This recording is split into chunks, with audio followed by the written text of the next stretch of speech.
तो हम one shot कर रहे हैं सेल चैप्टर का। सेल वॉल जो कि फर्स्ट डिस्कवर की गई थी रॉबर्ट हुक के द्वारा। एक ऐसा रिजिड और नॉन लिविंग स्ट्रक्चर है जो कि present just below the glycocalyx. तो ग्लाइकोकैलिक्स एक आउटर मोस्ट लेयर होती है, वो एक ग्लाइकोकैलिक्स एक आउटर मोस्ट ग्लाइकोप्रोटीन की कवरिंग होती है, या फिर उसको म्यूरिन भी कह सकते हैं, सारे बैक्टीरिया के अंदर और साइनोबैक्टीरिया के अंदर, जबकि एनिमल सेल के अंदर ये जो है ये अपसेंट होती है। ठीक है, एक टिपिकल सेल वॉल के पास में 4 लेयर होती है, middle lamella, primary cell wall, secondary cell wall और टर्शरी सेल वॉल। यानी कि मिडल लेमिला जो होती है वो एक आउटर मोस्ट सीमेंटिंग लेयर होती है सेल्स के बीच में, जो कि कैल्शियम और मैग्नीशियम पैक्टेट की बनती है और अपसेंट होती है इन outer free space and rupture करती है टू क्रिएट इंटरसेलुलर स्पेसेस। यानी कि जो मिडल लेयर होती है ना, वो नाम इसका मिडल लेयर है, बाकी ये सबसे ज़्यादा आउटर मोस्ट होती है। और ये जो मिडल लेमिला होती है कैल्शियम और मैग्नीशियम पैक्टेट की होती है, अपसेंट होती है आउटर फ्री स्पेसेस के अंदर और rupture to create intercellular spaces. ठीक है, ये रप्चर होती है ताकि वो क्या कर सके, इंटरसेलुलर स्पेसेस क्रिएट कर सके। कौन? Middle lamella. नेक्स्ट है प्राइमरी सेल वॉल। ये प्राइमरी सेल वॉल बड़ी पतली सी होती है, इलास्टिक सी होती है, कैपेबल बहुत ज़्यादा अच्छे से ग्रो कर सकती है और डिमिनिश करती है एज अ सेल मैच्योर। जैसे जैसे सेल मैच्योर होती है वैसे वैसे जो प्राइमरी सेल होती है वो डिमिनिश होने लग जाती है। जितना ज़्यादा सेलुलोज हेमी सेलुलोज बनेगा और जितना कम सेलुलोज बनेगा इन देयर सेल वॉल, उतना ही ज़्यादा क्या होती है, सेल वॉल क्या होती है, मेरिस्टेमेटिक होती है। जैसे यहाँ पे जो प्राइमरी सेल वॉल दे रखा है उसके पास में क्या होता है, हेमी सेलुलर और थोड़ा कम सेलुलोज होता है। और ये क्या होती है, सेल वॉल एक ऐसी सेल वॉल होती है जो कि मेरिस्टेमेटिक और पेरेन्काइमेटस प्राइमरी सेल वॉल है। सेकेंडरी सेल वॉल की जब बात करते हैं तो formed by accretion they have more cellulose. यानी कि सेकेंडरी सेल वॉल के पास में ज़्यादा सेलुलोज होता है। क्यों? क्योंकि ये पाई जाती है कोलेनकाइमा में, स्क्लेरेनकाइमा में और जाइलम के वेसल्स के अंदर। जो ये रिजिड होती है, नॉन इलास्टिक होती है और कंटेन्स पिट्स एट इंटरवल्स। तो प्राइमरी सेल वॉल के पास में पिट्स नहीं होते। प्राइमरी सेल वॉल बनती है हेमी सेलुलर और लेस सेलुलर। उसकी प्राइमरी सेल वॉल्स जो होती है वो थिन होती है और इलास्टिक होती है, जबकि जो सेकेंडरी सेल वॉल होती है वो थिक होती है और वो इनइलास्टिक होती है। वो कहाँ है, वो कोलेनकाइमा, स्क्लेरेनकाइमा में, जाइलम वेसल्स में मिल सकती है।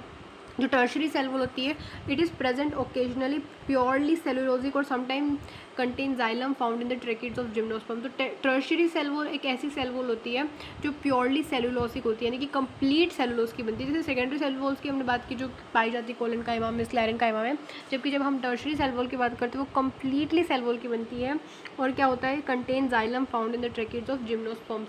तो टर्शरी सेल वॉल क्या होती है, जिम्नोस्पर्म्स की जो ट्रेकिड्स होती है उनके जाइलम के अंदर कौन पाई जाती है, टर्शरी सेल वॉल पाई जाती है। अब देखो ग्रोथ कैसे होती है सेल वॉल की। ग्रोथ और फॉर्मेशन जो होते हैं सेल वॉल का वो 2 वेज में होता है। एक तो होता है इंट्यूसपेक्शन जो कि डिपोजिशन होती है wall material in the form of fine grains, और बाय एपोजिशन यानी कि इन दिस मेथड जो नई सेल वॉल मटेरियल सिक्रेट किया बाय प्रोटोप्लाज्म वो डिपॉजिट होएगा by definite thin plates one after another. तो जो इंट्यू सस्पेक्शन होता है वो एक ऐसा डिपोजिशन होता है वॉल मटेरियल का इन the form of fine grains की फॉर्म में, और जो अपोजिशन होता है वो एक ऐसा मेथड होता है कि जो नई सेल के बाद में नई सेल सिक्रेट करती है प्रोटोप्लाज्म जो डिपॉजिट हो जाती है पतली पतली लेयर्स के अंदर। ठीक है, नेक्स्ट है फंक्शंस ऑफ सेल वॉल।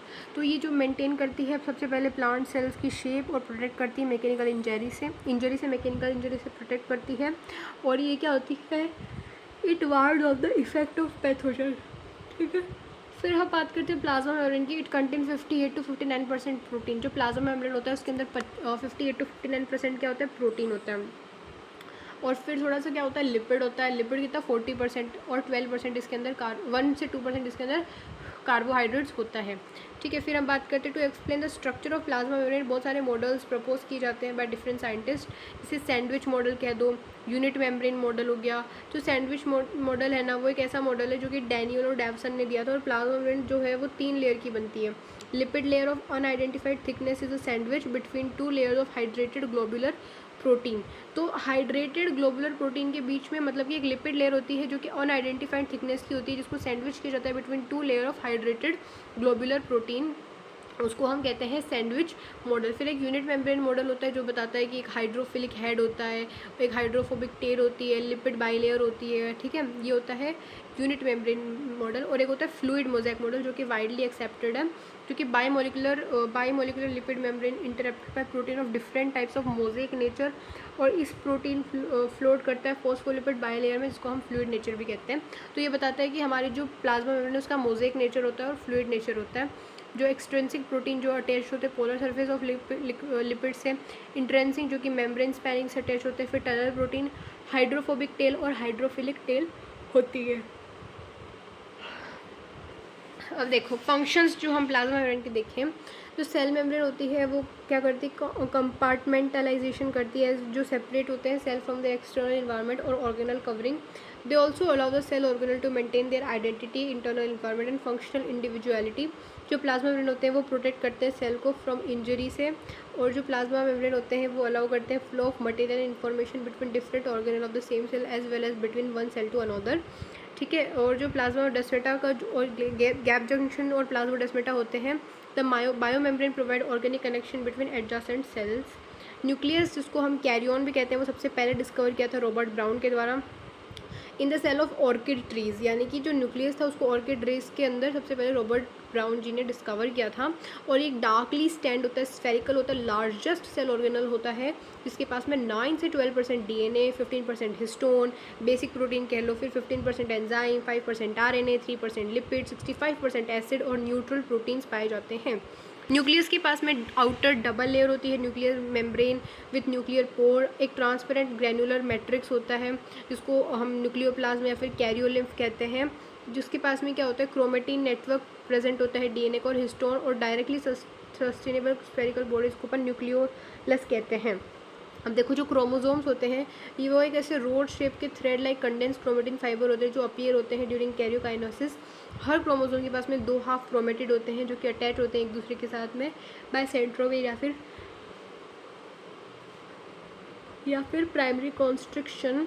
और देखो यहाँ पे हमें स्ट्रक्चर दे रखा है क्रोमोसोम का, ये एक रोड शेप होते हैं। सबसे पहले आपको याद रखना है ये अपीयर होते हैं ड्यूरिंग कैरियोकाइनेसिस के टाइम पे अपीयर होते हैं। कौन? कैरियोकाइनेसिस यानी जब न्यूक्लियस का जब डिवीजन होता है उस टाइम पे कौन अपीयर होते हैं? क्रोमोसोम। आपको याद रखना जो न्यूक्लियस होता है उसके पास आउटर डबल लेयर होती है जिसको हम न्यूक्लियर, और उसके पास में न्यूक्लियर पोर प्रेजेंट होते हैं, और chromatin network composed of DNA और histone directly sustainable spherical bodies को अपन न्यूक्लियोलस कहते हैं। जो क्रोमोसोम्स होते हैं they are rod shape and thread like condense chromatin fibre जो कि अपीयर होते हैं ड्यूरिंग कैरियोकाइनेसिस। ईच क्रोमोसोम के पास में 2 हाफ्स होते हैं जिसको क्रोमेटिड कहते हैं, और which are attach to each other by centromere या फिर प्राइमरी कॉन्स्ट्रिक्शन। टीलोमियर की बात करें तो it act as origin of replication, prevent. Telomere क्या करता है? ओरिजिन ऑफ रेप्लिकेशन की तरह एक्ट करता है और प्रिवेंट करता है ब्रेकेज ऑफ DNA एंड और sticking to chromosomal end attaches to nuclear envelope. तो जो टीलोमियर होता है वो एक ऐसे एक्ट करता है, वो एक्ट करता है जैसे कि ओरिजिन ऑफ रेप्लिकेशन हो, फिर वो प्रिवेंट करता है ब्रेकेज ऑफ DNA बॉन्ड्स और sticking to chromosomal end attach to nuclear envelope. जो सेकेंडरी कॉन्स्ट्रक्शन होता है वो एक ऐसा कॉन्स्ट्रक्शन होता है जो कि हमारे क्रोमोसोम्स के ऊपर सबसे ऊपर वाले पार्ट में प्रेजेंट होता है।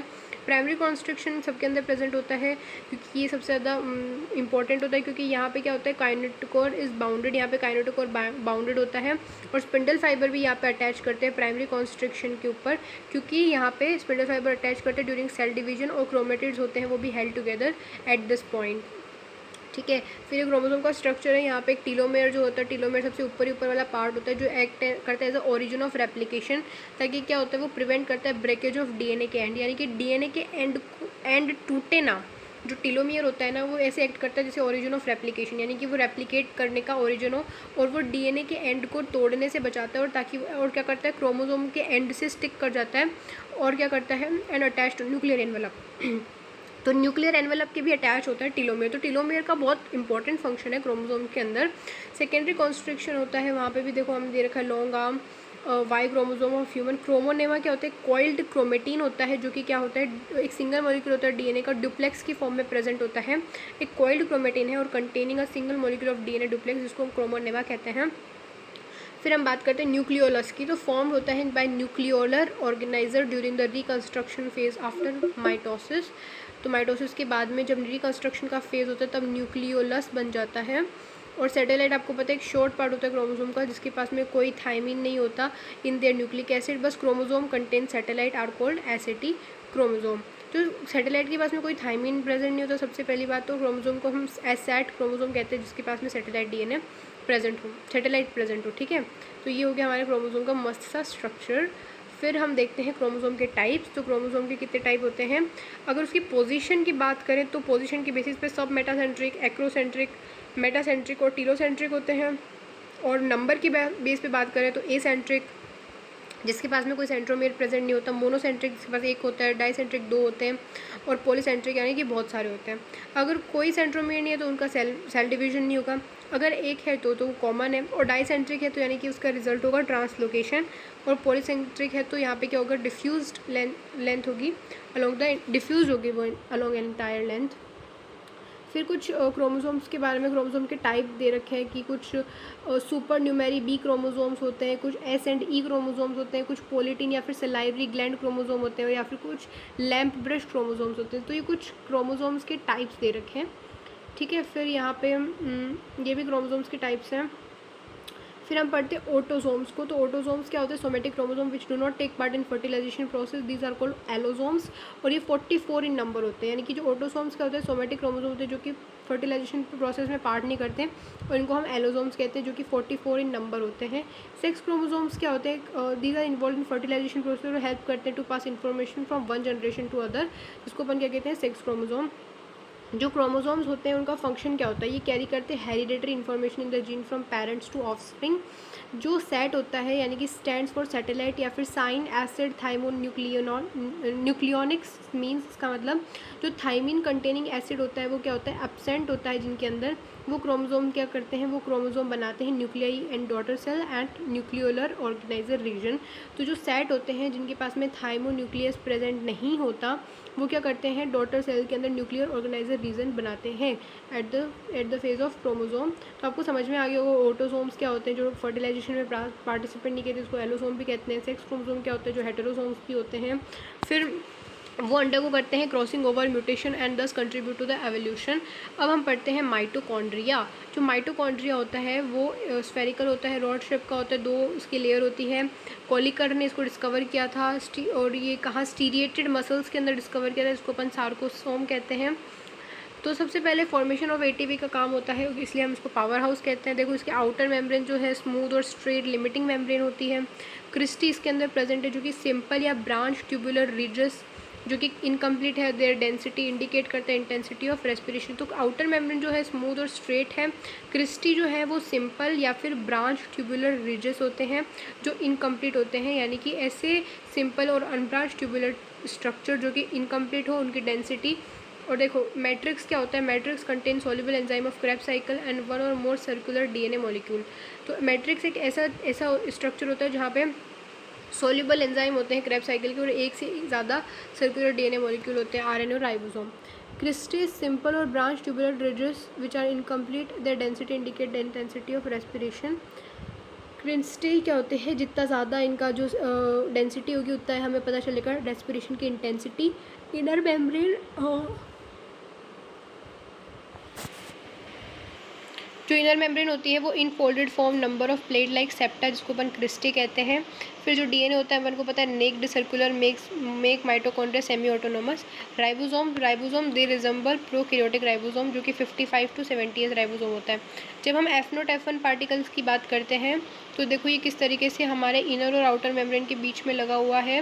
क्रिस्टी के ऊपर है क्रिस्टी, देखो क्रिस्टी अंदर है, outer inner membrane, outer membrane, और उसके अंदर क्या लग रहा है, क्रिस्टी लग रखा है। तो यहाँ पे F0 F1 पार्टिकल्स हैं क्रिस्टी के ऊपर, जो कि बहुत सारे होते हैं, और ये रेकर पार्टिकल्स भी कहते हैं, ऑक्सीजोम भी कहते हैं इनको, और एटीपीज का इनका काम होता है सिंथेसिस करना।